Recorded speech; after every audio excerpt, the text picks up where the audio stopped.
Good day, and thank you for standing by. Welcome to the Fortinet fourth quarter 2023 earnings announcement. At this time, all participants are in a listen-only mode. After the speaker's presentation, there will be a question-and-answer session. To ask a question during the session, you'll need to press star 11 on your telephone. You will then hear an automated message advising your hand is raised. To withdraw your question, please press star 11 again. Please be advised that today's conference is being recorded. I'd now like to hand the conference over to your host today, Peter Salkowski, Senior Vice President of Investor Relations. Please go ahead. Thank you, Liz. Good afternoon, everyone. This is Peter Salkowski, Senior Vice President of Finance and Investor Relations at Fortinet. I'm pleased to welcome everyone to our call to discuss Fortinet's financial results for the fourth quarter of 2023. Joining me on today's call are Ken Xie, Fortinet's Founder, Chairman, and CEO, Keith Jensen, our Chief Financial Officer, and John Whittle, our Chief Operating Officer. This is a live call that will be available for replay via webcast on our Investor Relations website. Ken will begin our call today by providing a high-level perspective on our business. Keith will then review our financial and operating results for the full year and the fourth quarter of 2023 before providing guidance for the first quarter of 2024 and the full year. We'll then open the call for questions. During the Q&A session, we ask that you please limit yourself to one question and one follow-up question to allow others to participate. Before we begin, I'd like to remind everyone that on today's call, we will be making forward-looking statements, and these forward-looking statements are subject to risks and uncertainties, which could cause actual results to differ materially from those projected.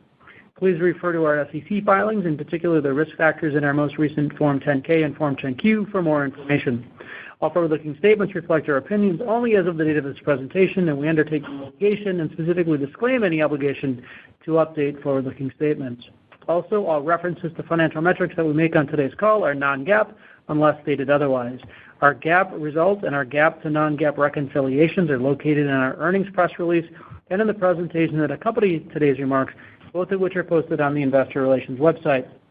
The prepared remarks for today's earnings call will be posted in the quarterly earnings section of our Investor Relations website immediately following the call.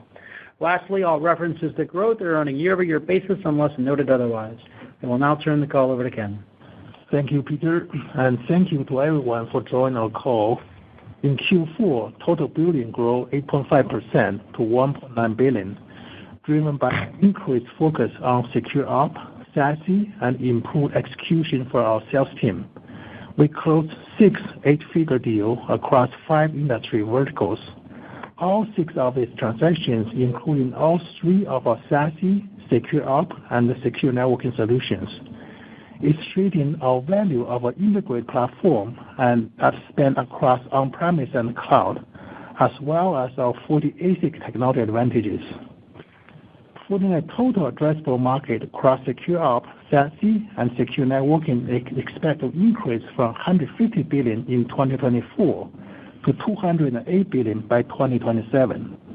Our customer base consists of 76% of Fortune 100, including 9 of the top 10 technology companies, 9 of the top 10 manufacturers, and 9 of the top 10 healthcare. Our secure op billing grew 44%, accounted for 11% of total billing, with strong performance from several solutions, including EDR, SIEM, email security, and NDR, to automatically detect, investigate, and respond to threats. Unified SASE billing grew 19%, accounted for 21% of total billing. We believe Fortinet is the only company with a unified SASE solution, all integrated into a single FortiOS, that including a full networking and security stack consisting of a market-leading SD-WAN, ZTNA, Secure Web Gateway, CASB, and Firewall as a Service designed for on-premise and cloud. Our FortiSASE solution is gaining momentum quickly as we close our first 8-figure SASE deal for 350,000 seats. In Q4, we added 40 new features to our SASE solution, including support for over 150 POP locations worldwide, and the ability to protect thin edge device. We see a huge opportunity to attach FortiSASE to our tens of thousands SD-WAN customers. Secure networking accounts for 60% of billing and represent our largest addressable market. Gartner expects the secure networking market to overtake the traditional networking market by 2030. Fortinet is the #1 network security vendor with over half the global firewall deployment. In addition to physical firewall, we offer virtual, cloud-native, and firewall-as-a-service solution, all based on our FortiOS operation system, consolidate over 30 networking and security functions together. Converged security and networking require more specialized computing power than traditional networking. Our FortiASIC-powered FortiGate delivers 3 to 10x more performance, as indicated by secure computing rating with every new FortiGate product release. The latest FortiASIC SP5 based on FortiGate 70G with still 5G in ruggedized format, secure device within operation technology environment. It is off a great start as a Fortune 50 company signed an 8-figure operation technology deal feature this new FortiGate in the fourth quarter. Also included with our FortiOS operation system is a 40-featured access point controller. Recently, we announced a new secured access point product, making us the first vendor to announce a business-grade Wi-Fi 7 product. Fortinet has consistently been an innovative cybersecurity company, and this earnings call won't be complete without a few words about our AI. We have invested heavily in AI across every function and product. For over a decade, Fortinet has used machine learning and AI to provide advanced threat intelligence across more than 40 products, from network, endpoint, and application security. Our solution apply AI and machine learning across expanded digital attack surface automatically, containing and remediating incidents within seconds, where the industry average for detection and remediation takes several days. We have also been applying Gen AI technology across our entire product line, allowing customers to optimize the security effectiveness and operation efficiency. FortiAI is already available on FortiSIEM and FortiSOAR, and more products will be adding this function in the coming months. Before turning the call over to Keith, I would like to thank our employees, customers, partners, and suppliers worldwide for their continued support and hard work. Thank you, Ken, and good afternoon, everyone. As Ken mentioned, billings grew 8.5%, driven by improved sales execution and early returns on our SASE and SecOps investments. The quarter benefited from what we saw as a muted seasonal budget flush and certain deals that had pushed from earlier quarters closing in the fourth quarter, driving a record 6 transactions, each of which were over $10 million. For these exceptionally large transactions, secure networking was 75% of the billings mix, while SecOps and SASE combined for another 20% plus, illustrating these companies' long-term commitment to both firewall and consolidation strategies.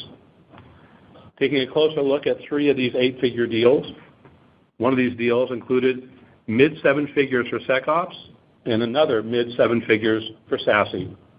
The SASE solution covers a planned 350,000 user deployment at a top U.S. school district to provide a safe learning environment for students regardless of their physical location. We won this deal because of our operating system's ability to integrate 30-plus networking and security functions across SecOps, SASE, and secure networking into a single unified platform, providing consistent policies and automated responses. Our vision encompasses creating a secure foundation for our customers, allowing them to navigate today's evolving digital landscape with confidence while empowering them to embrace innovation without compromising security. Illustrating this vision, in another 8-figure deal, a large U.S. enterprise selected Fortinet to support their hybrid cloud architecture as they transition more of their workloads to the cloud. This competitive displacement reduced complexity and the customer's total cost of ownership, while showcasing our ability to consolidate security functions onto our FortiOS platform. In a third 8-figure win, a large financial institution in the U.S. expanded their partnership with us with their first enterprise agreement with Fortinet. This EA includes the recently announced FortiGate Rugged 70G to secure their remote working and ATM environments. Built with AI-powered security, the rugged 70G brings our customers the latest secure networking innovations, while at the same time simplifying infrastructure and driving efficiencies. In addition to exceeding the customer's performance expectations in a multi-vendor bake-off, we were successful by demonstrating the versatility of our single operating system and FortiOS platform across multiple use cases. Over the past several years, we have successfully addressed large customer buying preferences by increasing our investments in EA programs. In the fourth quarter, these contracts represented nearly 10% of our billings, with a 3-year CAGR of over 80%. Today, with over 35% of our billings beyond traditional and sometimes cyclical firewalls, Fortinet has become an increasingly diversified business over the past decade. Most recently, the diversification has included prioritizing investments in SASE, SecOps, and other software and cloud-based solutions. A key element of this diversification is our single operating system strategy. FortiOS is the foundation of our comprehensive and innovative solutions that drive the convergence of networking and security, while also consolidating multiple security capabilities. Attempting to piece together best-of-breed solutions from multiple vendors can result in significant security gaps, slower AI-driven technology adoption, and a slower pace of identifying, reporting, and resolving security incidents. Organizations increasingly recognize that an integrated security solution run by a single operating system is the best way to improve their security posture. Consolidation allows security solutions to share data and communicate with each other, reducing complexity, improving security effectiveness, easing the need for skilled labor, and lowering the total cost of ownership. Consolidation drove our SecOps business to 44% growth, with strong growth from EDR, SIEM, email security, and NDR. Importantly, 94% of our SecOps business was from existing customers, as companies look to execute their vendor consolidation strategy with Fortinet. Digging a little deeper into the 11% of billings that SecOps contributed to our business, the mid-enterprise segment is growing the fastest as these companies respond to the cybersecurity labor shortage and look to reduce complexity. Geographically, international emerging is leading the way for SecOps, likely reflecting stronger economic conditions and extending the success of their 2022 pilot project. Extending the single operating system and consolidation strategy further, our single vendor SASE solution billings increased 19% and accounted for 21% of total billings. Our SASE pipeline is up over 150% as more of our sales reps are building pipeline. As expected, the SMB segment was the largest mix of SASE customers at 55%, increasing 8 points quarter over quarter. Fortinet has one of the least complex and most customer-friendly SASE pricing models. Our one bundle and one operating system solution provides all the standard capabilities, including secure web gateway and firewall as a service for secure internet access, zero trust network access and SD-WAN from our points of presence, providing secure private access, as well as CASB and data loss protection. Our single vendor SASE solution also includes integration to SOC as a service and FortiClient, which provides the customer with endpoint protection and vulnerability scanning. Regarding our focus and investments in SASE and SecOps, SD-WAN customers represented 37% of new SASE customers. Over 90% of our global sales force has completed mandatory sales training for both SASE and SecOps. In 2023, 60,000 customers and partners attended at least one of our 27 training workshops. Lastly, we've increased our worldwide points of presence coverage to over 150 locations. Turning now to the quarterly financial results, total billings were $1.86 billion, up 8.5%, driven by improved sales execution and the strong rebound in the large enterprise segment, together with 6,400 new logos. On a billings by geo basis, the U.S. led the way with mid-teens growth driven by strong performance in the U.S. enterprise. In terms of industry verticals, government and financial services, each with growth of approximately 25%, were our top two industry verticals, while service provider and retail remained under pressure. The average contract term was 30 months, up 2 months year-over-year and sequentially.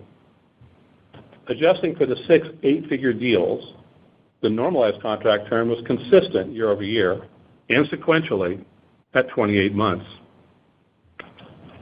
Turning to revenue and margins, total revenue grew 10% to $1.42 billion, driven by strong services revenue growth.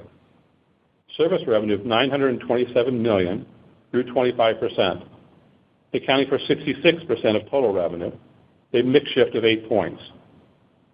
Service revenue growth was driven by strength in SecOps, SASE, and other security subscriptions.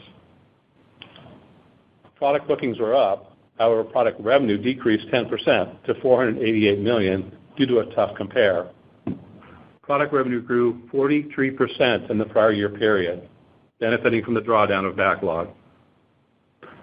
Total gross margin of 78.5% was up 90 basis points and exceeded the high end of the guidance range by 200 basis points, driven by the increase in service gross margin and the 8-point mix shift from product revenue to service revenue. Service gross margins were up 140 basis points as service revenue growth outpaced labor costs and benefited from the mix shift towards higher margin security subscription services. Product gross margins were down 510 basis points as we continue to see margin pressure related to inventory levels and product transitions. Operating margin was very strong at 32%, 3.5 points above the high end of our guidance range, and operating income of $454 million was $40 million above the high end of the implied guidance range, reflecting aggressive cost management.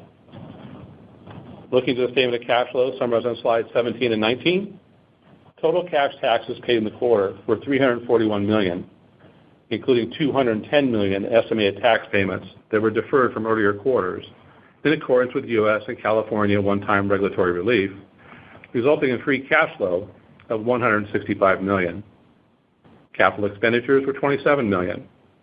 We repurchased approximately 16.8 million shares at a cost of $895 million for an average cost per share of $53.29.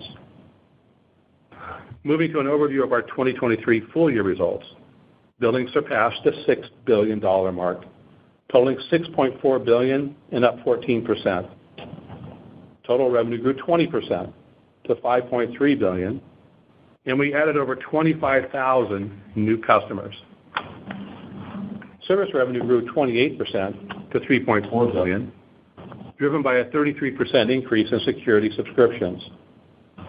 Product revenue grew 8% to $1.9 billion on a very tough compare after growing 42% in 2022.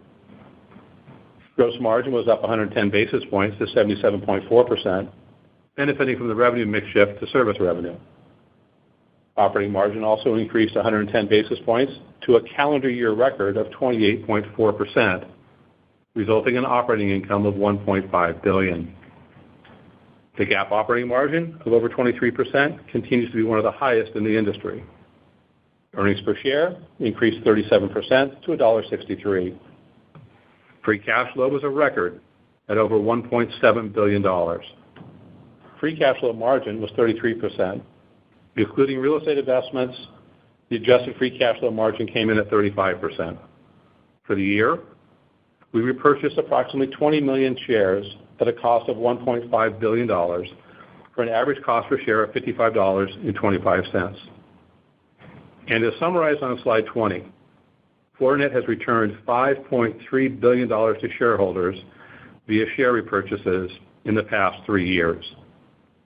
Earlier this year, the board increased the share repurchase authorization by an additional $500 million, bringing our remaining share repurchase authorization to approximately $1 billion. Moving on to guidance. As we look to 2024, several factors impact guidance, including the firewall industry cycle, remnants of 2022 and 2023 supply chain activity, and customer buying behavior.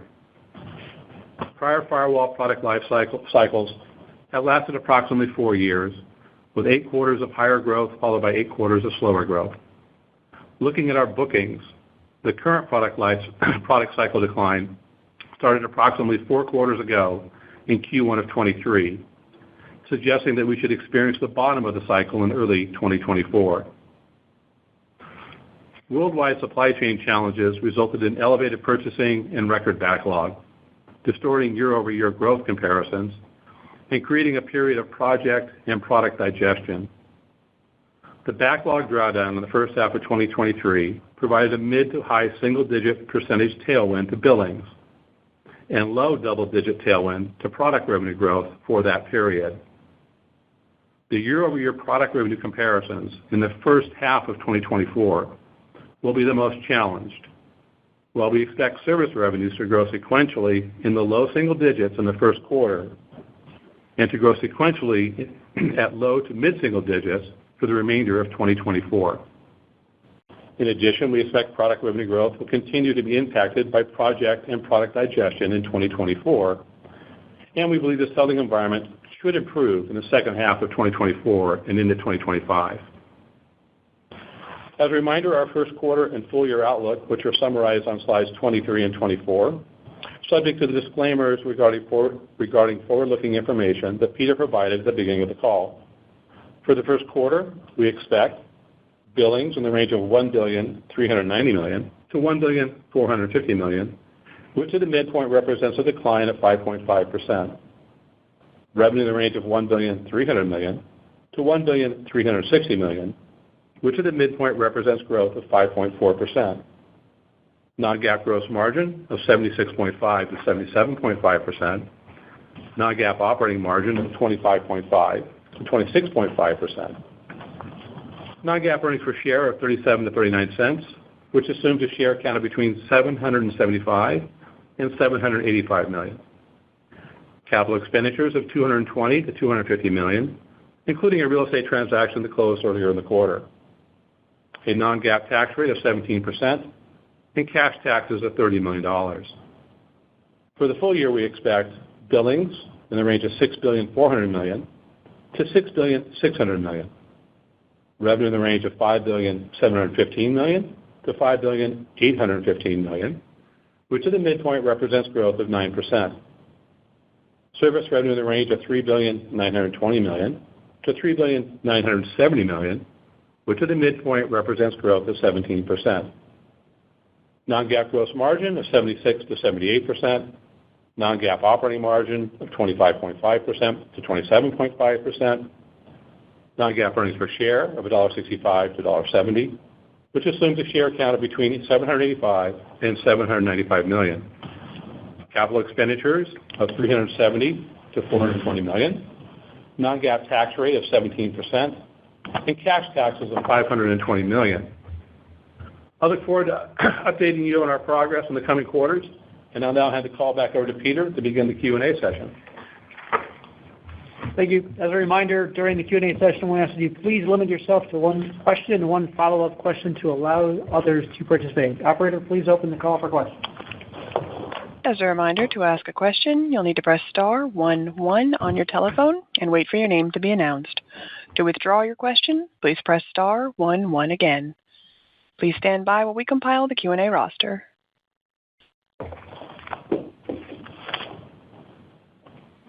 Our first question comes from the line of Fatima Boolani with Citi. Good afternoon. Thank you for taking my questions. Keith, I really appreciate you fleshing out some of the factors that are going to be creating volatility in your top-line performance. But what I wanted to focus on was how you are able to hold the line on the expense structure in light of these volatilities, both on the revenue and billing front. So if you can just help us appreciate how you're able to manage for profitability, and then by extension, these top-line volatilities, how should we think about the free cash flow cadence against your assumptions on the OpEx structure, along with the fact that you have seen lumpy, very large deals that have positively influenced duration for now? Thank you. Yeah, I think kind of going backwards in terms of the very large deals that we talked about, I think experience has showed us in the second half or the middle part of last year that we're well served not to get too far ahead of ourselves in terms of forecasting those deals. And it's difficult to understand when they're actually going to close and what the specific terms are going to be with those. So I think we kind of set those aside, and you saw that in some of the performance in the fourth quarter. In terms of margins, I think that sometimes the business model is easier than people think it is when it comes to margin because services provide so much of the business. If the business model is 2/3 services and it's throwing out a very rich margin, even in a period of time where you're going through the firewall refresh cycle, you're still seeing your margins hold up fairly nicely. I think there's also significant economies of scale involved in the services line, whether it's the support or the security subscriptions. And then the last comment I would offer is that I think the breadth of both the SecOps solutions and the SASE solutions together are serving to spread some of the incremental costs for the hosting solutions and bringing those to market.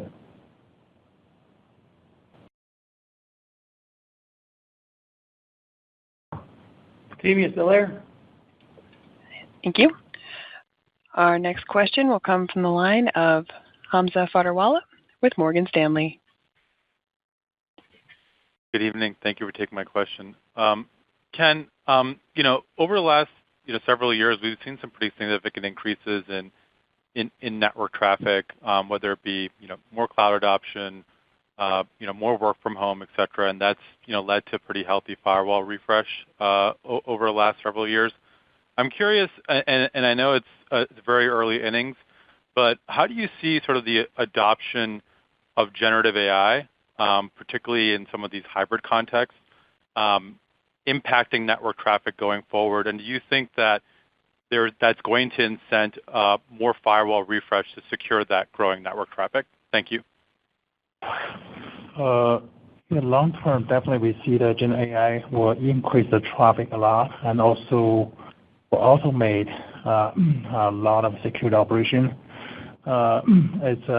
We also see the refresh of the firewall cycle. We do provide some kind of historic data there, but we also see a lot of new opportunity we now call it the refresh. Like we mentioned in the script, some of the OT technology area and even supporting some work from home, and also some other enterprise internal segmentation, replacing the traditional switch with a network security firewall that we call the convergence, also starting to get more and more adopted by the big enterprise. So that's also the new market compared to refresh the traditional firewall. But I agree with you, the next phase connection, the traffic will keep increase, especially more devices will be connected online and also more people work remotely. And at the same time, the AI also kind of generate quite a lot of additional data, which also kind of need to be secured. So we see a pretty good potential for the long-term growth. Thank you. Thank you. Our next question will come from the line of Brian Essex with JP Morgan. Brian, your line is now open. Great. Thank you very much, and thank you for taking the question. I guess maybe for Ken, could you dig in a little bit to the SASE performance of the quarter? If I recall correct, and I don't know what kind of metrics you can break out to give us a little bit more color behind that, but if I recall, you were doing quite well with kind of the SD-WAN component, and we're trying to kind of pivot to better penetrate the secure service edge component. Maybe a little bit of color as you've pivoted towards, I guess, focusing a little bit more on SecOps and SASE. What does the nature of the deals look like this quarter? What do you see in the pipeline for SASE? And are you getting better traction with secure service edge? And does that include SD-WAN, or is it relatively agnostic to SD-WAN? Thank you. I think you probably can recall in the last earnings call, we started more focus on SASE secure op and starting tracking that separately. And also during Keith's script, we also mentioned 90% of our field sales force also being trained certified for SASE secure op. And also all the 6 8-figure deal, including all the 3 secure networking, SASE, and the secure op. So we do see it's a grow faster, especially during the current kind of environment of refresh cycle. We do see the SASE, which is more consumption model, and also secure op, which can lower the operation cost, probably grow faster than the traditional secure networking area.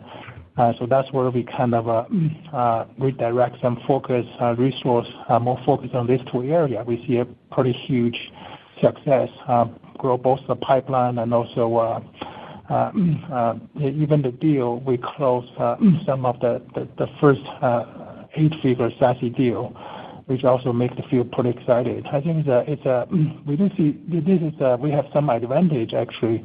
Leverage whether the SD-WAN huge deployment we have or the firewall huge deployment, and also the single OS based SASE solution, which integrate all the SD-WAN, all the SASE function into a single FortiOS, which is huge advantage for whether the customer themselves or even for some service provider offer the SASE service to their customer base. So I see it's a pretty strong growth.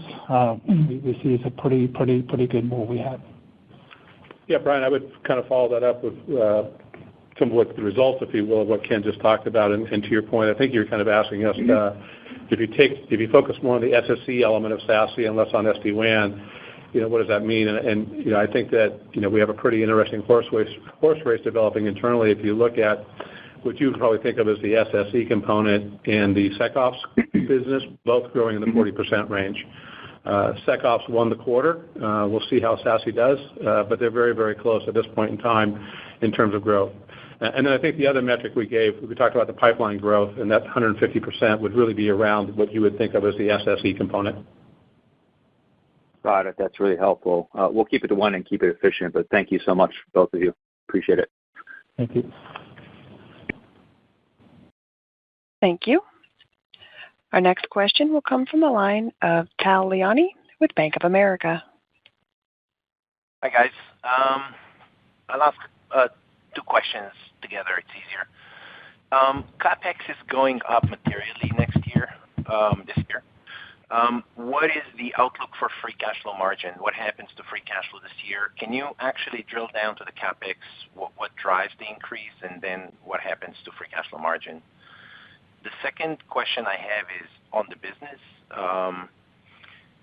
This quarter, billings were supposed to be weak, but they're very strong. Next quarter, we expected roughly 5-6% declines, and that's what you're guiding to. So that means maybe there was some pull forward, but kind of inline-ish. So what happens this quarter that billings is so strong versus expectations? What drove the strength?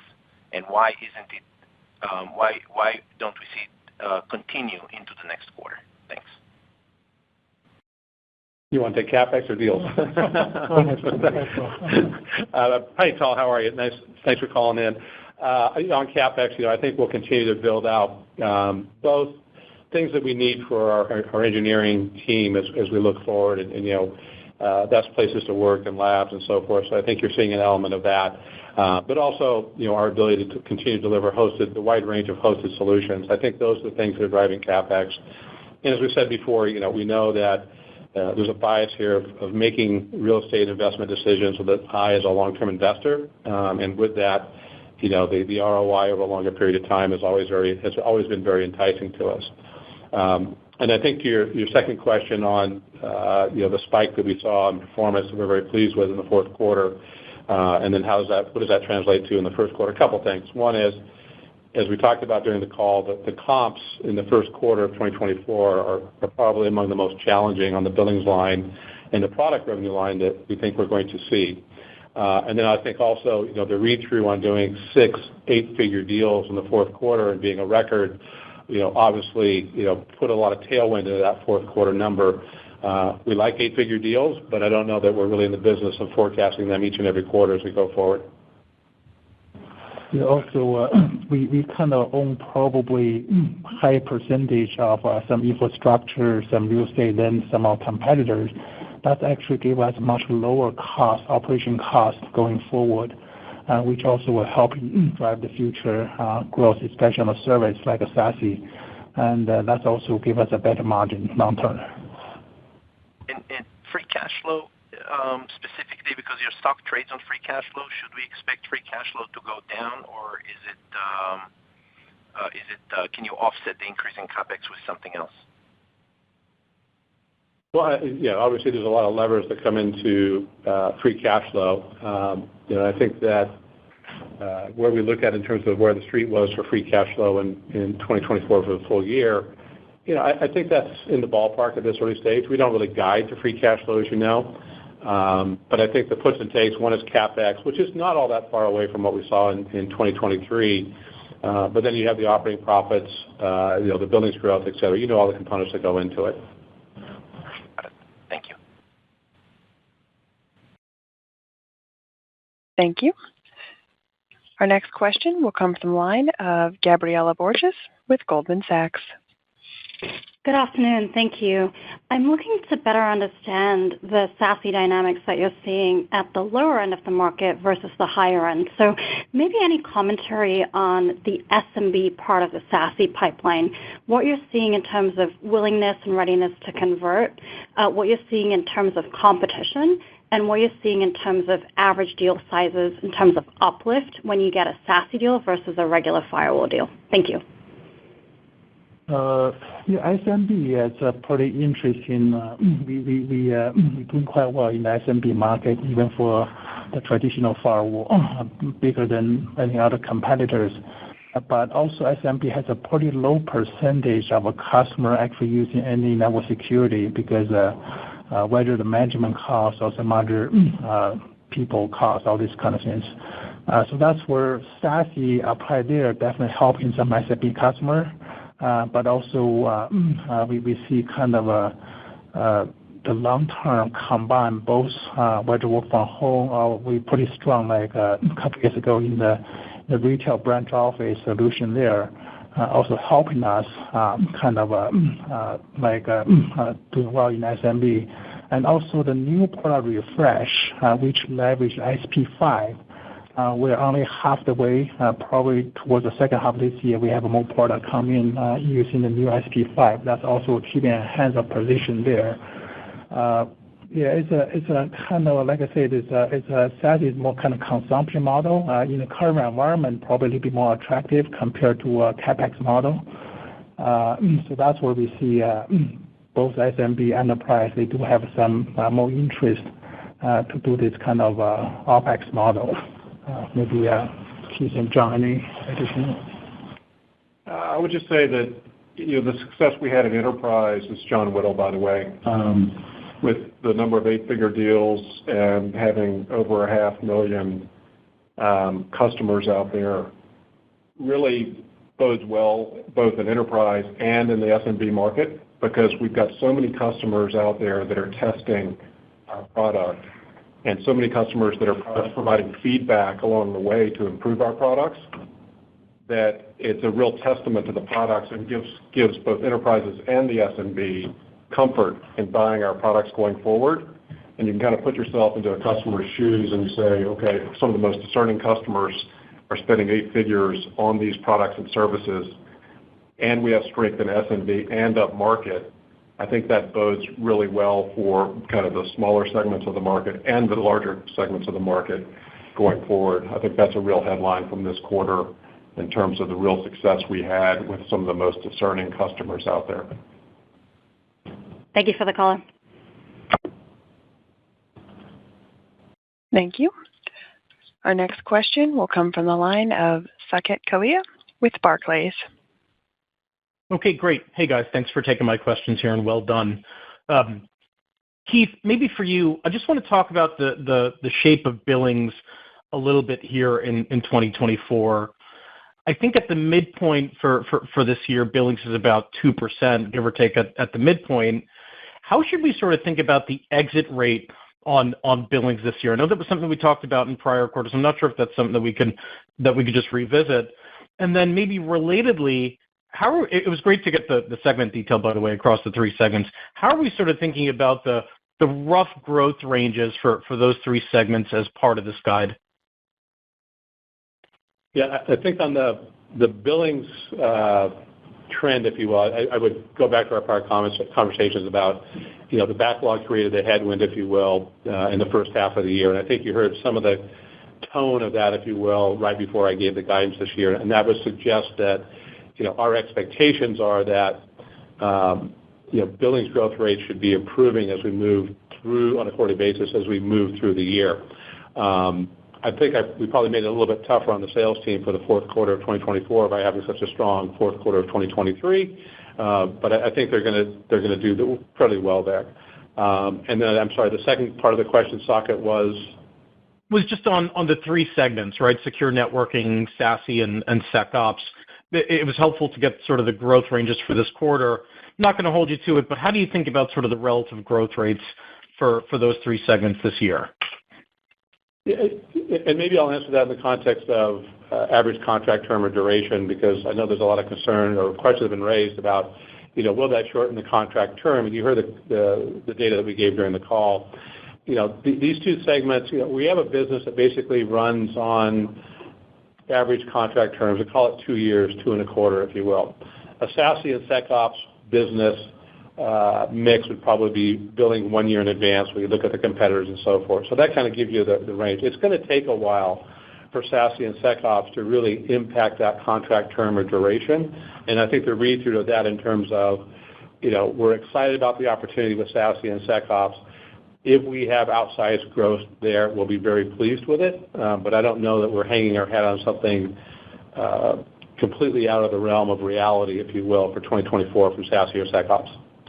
Yeah, for the three segment, I don't have the latest market data, but from Q3, the firewall market is kind of flat year-over-year. Q4, we probably will wait out company reporting. But we do see probably still under some pressure this year, especially the first half of this year. But I do believe the long-term convergence story will hold quite well, because the company also need to manage like a account application level, which is have to use network security to do that. So that's where long term we do see the firewall market or the network security market will continue to grow. I feel probably around 10% year-over-year in the next maybe 3 to 5 years. SASE and SecOps come from maybe smaller base, which also grow faster, and we also have a lot of existing customer want to adopt all this together with us. They probably already are firewall customer, SD-WAN customer. They can easily adopt additional solution, additional product. So that we see the other two sector grow faster than the company average, and probably will continue to grow faster in the next few quarters. Very helpful. Thanks, guys. Thank you. Thank you. Our next question will come from the line of Andrew Nowinski with Wells Fargo. Great. Thank you for taking the questions. So I was just wondering if you could, and we've talked a lot about your other pillars. I was wondering if we could touch on SecOps and maybe what's driving that. Is that related to the recent SEC regulation? And then second, I was wondering, if you look at your billings guidance for the year, where do you see the most risk as it relates to that guidance in terms of the three pillars and the performance you're expecting from the three pillars? Yeah, the SecOps is actually helping customer more like better security and more efficient, and also lower the total management cost. That's where I need to have a multiple solution, multiple product integrate together, automate together. So that's we see during the current environment, a lot of a company, big or small, they do see the SecOps already. The area they probably is working on the investment there. And also we do see the merging of networking and security together, which also SecOps play a quite important role to make sure the two operation can be operate together, which we are leading this area. So that's where SecOps we see pretty strong growth. SASE is more like consumption model. We also see kind of fit the current environment well.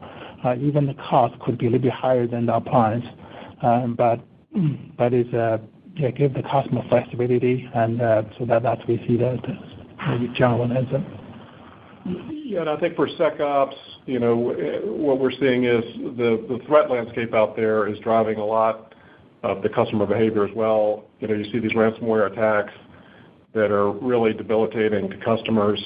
And so prevention is important, but time to detection and time to remediation is critical, and it's real money. And these are really important issues for our customers. And also, I would note, we've really been building this solution over many, many years, but we really just started to focus on it as a separate pillar 3 months ago. And then we had a record Q4. And so I think that degree of focus internally, coupled with how we can actually help our customers, putting our customers first, really is driving a lot of the success there. And that new focus, we're pretty much sticking to the plan. The plan's working. We're sticking to the plan. And so we see a lot of opportunity there.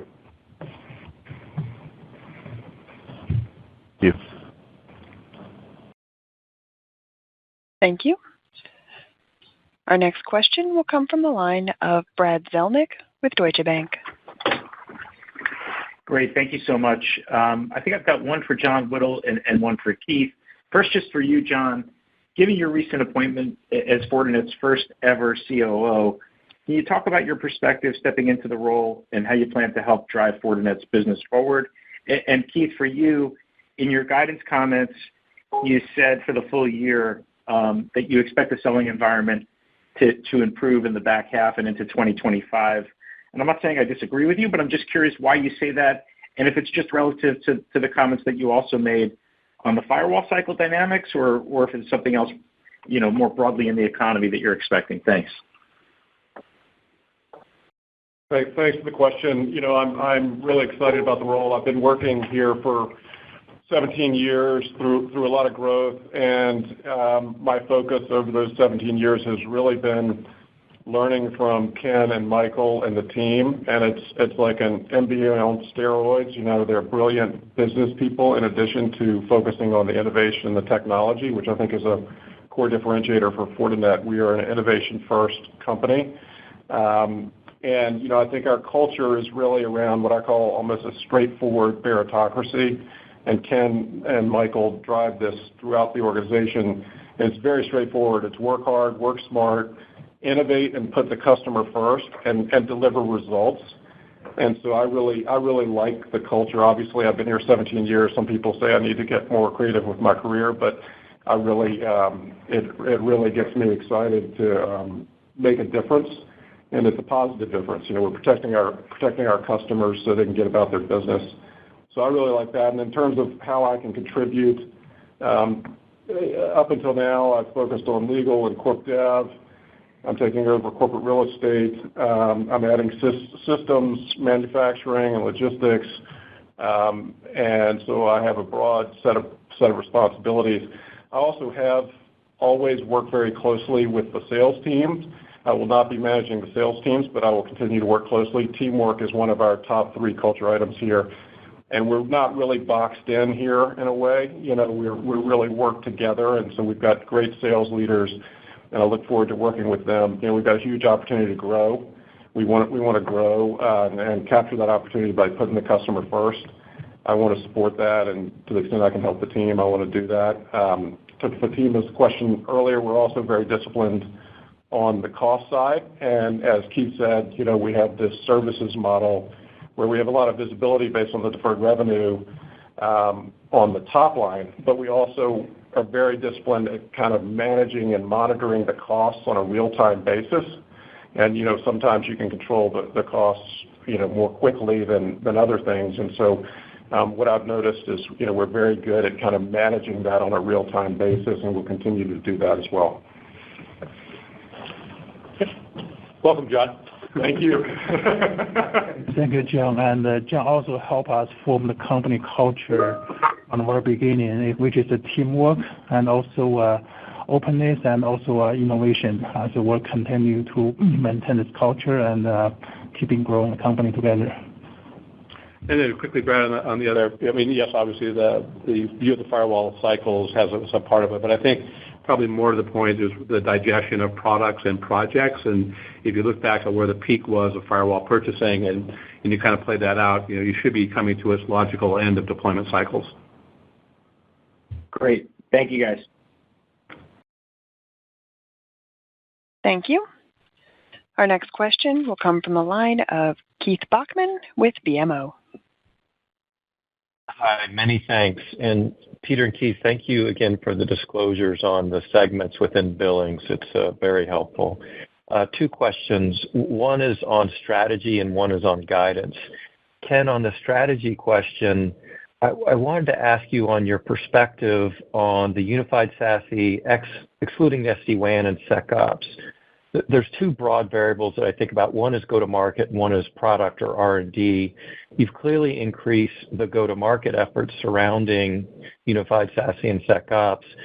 I'm wondering, do you feel the need to also incrementally focus on the product side or incremental R&D, if you will, to strengthen the portfolio for things such as improving your positioning within the Gartner Magic Quadrant, or however you want us to think about it? So is it more go-to-market that you think incremental efforts, or it's both incremental, both the R&D side and as well as the go-to-market? And just in the interest of time, I'll ask my second question. Keith, on the guidance, it just given the performance in the quarter, and I'm really focused on the year, not the March quarter, it does seem very conservative. You very much outperformed your expectations associated with the December quarter, and you're guiding for kind of 2%, and even if you normalize for the backlog burn, you're sort of mid-single digits, maybe a little bit better than that. And so I guess I'm just trying to reconcile it seems like very conservative guidance. And perhaps the way to ask the question is, how do you think about the product side as we get to the back half of the year? Do you think that industry demand returns to normal levels, or do you still think there's some pressure on the product side, or anything else you want to draw comments on associated with what seems to be conservative billings guide? Thank you very much. Yes, a very good question about SASE. Definitely we want to do both, even more than that. Okay. So we definitely see the opportunity changing our go-to-market strategy, because a few months ago, we were more dependent on the service provider carrier try to do SASE, help them to do the SASE. Now it's more go-to-market, direct ourselves, at the same time working with our service provider. But also more important, really internal R&D and internal investment in the infrastructure. Like we mentioned, now we have over 150 POP worldwide, probably can match any other competitor.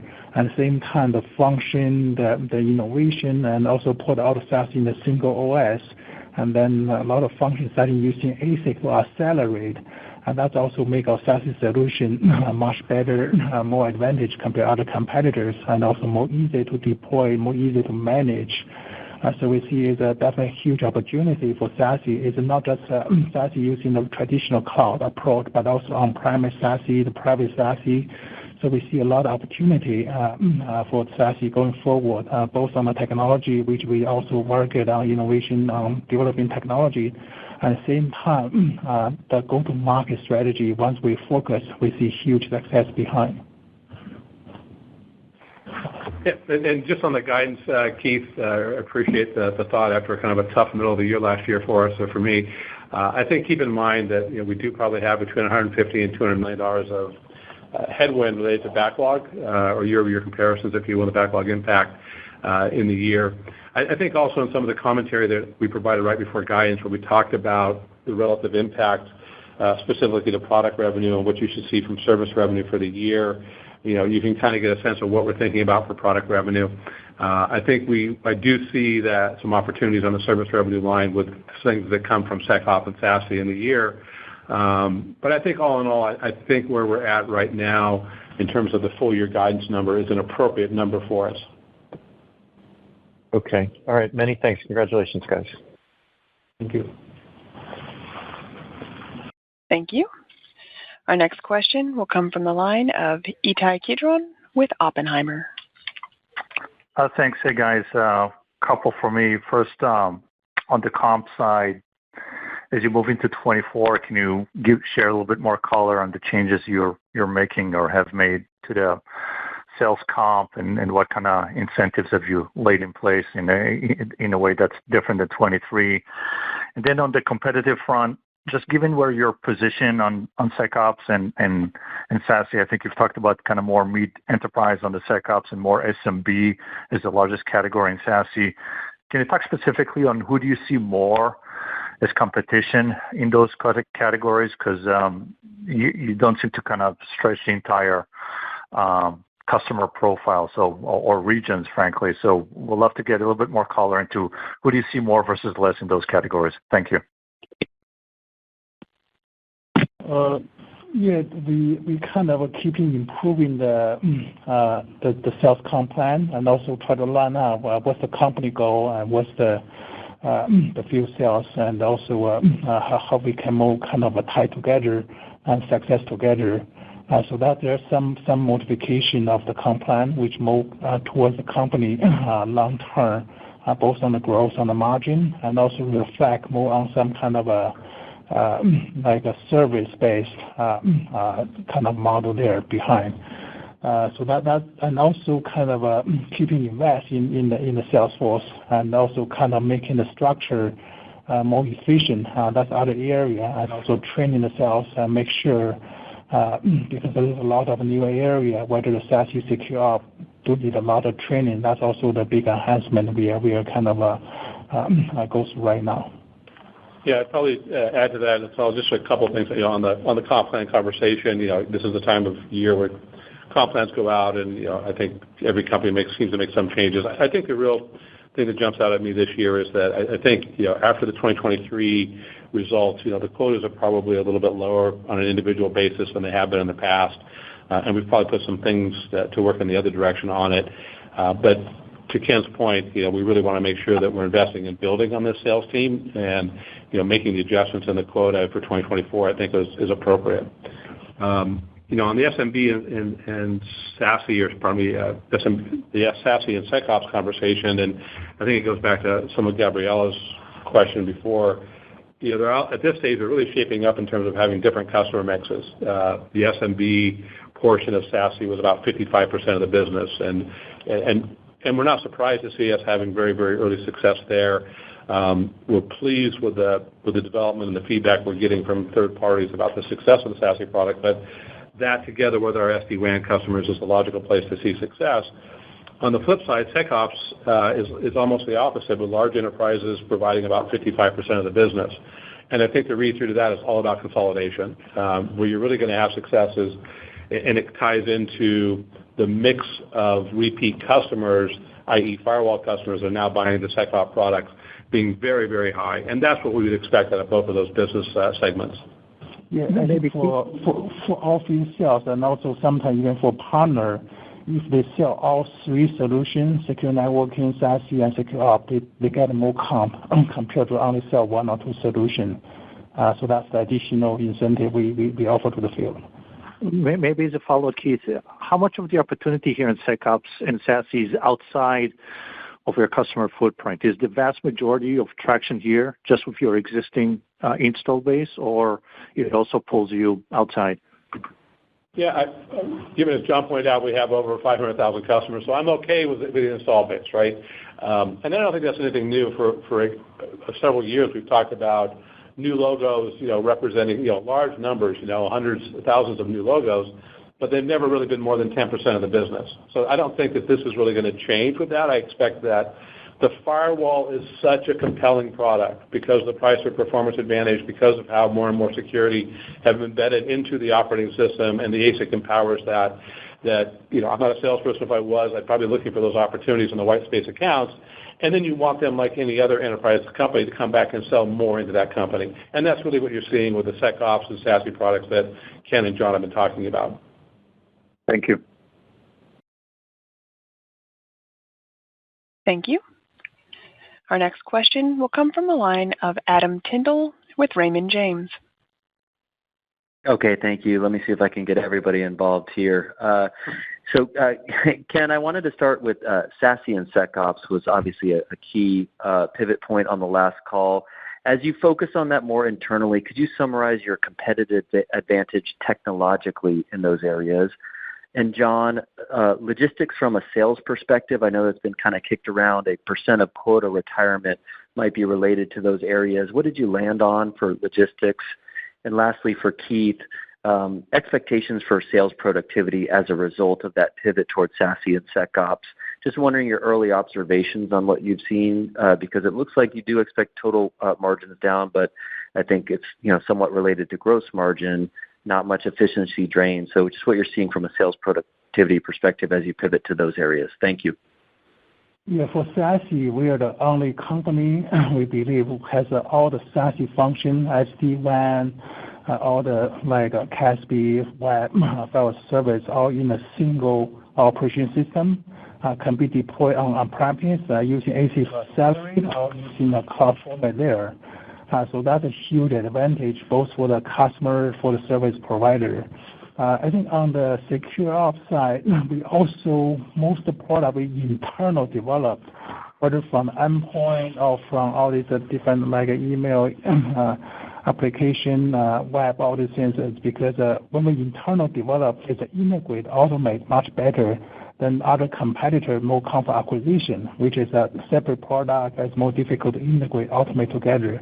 So that's the two huge advantage we have. We usually call the secure ops more like a fabric approach. I've been doing that for 10 years, which is pretty successful, but now we have the same term which customer want to hear is a secure ops, which they see the huge advantage. That drive a huge growth going forward, and also the field training also kind of help a lot. So that's the advantage we have, whether the SASE single OS approach can use AC to accelerate, and then the secure ops is integrate, automate together much better than other competitors, give us huge advantage. In terms of the quota retirement question, Keith may have additional comments on it, but there's really no change there. Yeah, I think OTE and numbers targets are very much the same. I think on sales productivity, in terms of what we saw in 2023 as we moved through the year, obviously productivity kind of came down. It seems to have leveled off now as we exited 2023. And I think that the modeling, if you will, is pretty much a similar expectation for 2024 in terms of where we exited 2023. There's another part of that. I think in terms of would SASE and SecOps dramatically change those numbers, I kind of go back to the earlier conversation about contract term. Sure, at some level, if the mix shifts and becomes 50-50 or 60-40 the other direction, then we probably have something to talk about. Although I'd probably be talking a lot more about the fantastic growth in SecOps and SASE than the fact that I had to pay salespeople to make that growth happen. That concludes today's question and answer session. I'd like to turn the call back to Peter Salkowski for closing remarks. Thank you, Liz. I'd like to thank everyone for joining today's call. Fortinet will be attending an investor conference hosted by Morgan Stanley during the first quarter. The Fireside Chat website link will be posted on the events and presentation section of the Fortinet's investor website starting soon. If you have any questions, please feel free to reach out. Have a great rest of your day. Thank you. This concludes today's conference call. Thank you for participating. You may now disconnect.